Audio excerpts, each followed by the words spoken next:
Hi అండి. చామదుంపల పులుసుని చాలా సింపుల్‌గా తక్కువ టైంలో ఎలా చేయాలో చూద్దాము. ఫస్ట్ చామదుంపల్ని ఉడికించేసుకొని చిన్న చిన్న ముక్కలుగా కట్ చేసుకోవాలి.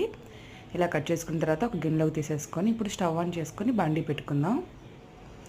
బాండీ పెట్టుకున్నాక ఆయిల్ వేసుకొని ఆయిల్ వేడైన తర్వాత మీడియం సైజు ఉల్లిపాయలు 2 చిన్న చిన్న ముక్కలుగా కట్ చేసి వేసుకోవాలి. కరివేపాకు అలాగే 2 పచ్చిమిరపకాయలు కూడా కట్ చేసి వేసుకోవాలి. ఉల్లిపాయలు వేగిన తర్వాత అర స్పూన్ వరకు అల్లం వెల్లుల్లిపాయ పేస్ట్ వేసుకోవాలి.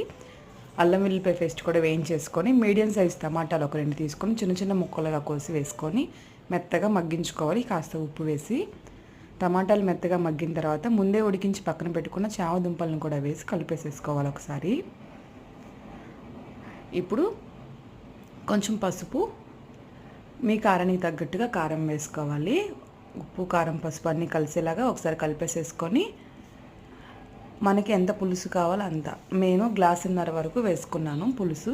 మూత పెట్టేసుకొని బాగా తెరలు మరిగేటప్పుడు చిన్న నిమ్మ సైజ్ అంతా చింతపండుని నానబెట్టుకొని పులుసు తీసి వేసుకోవాలి. ఇప్పుడు కాస్త పొడి మసాలా కొంచెం కొత్తిమీర వేసేసుకొని ఒక 5 నిమిషాల పాటు ఇట్లా చారు మరిగించేసుకొని తీసేసుకుంటే సరిపోతుంది. ఇంతేనండి, చాలా బాగుంటుంది టేస్ట్. మరి మీకు నచ్చింది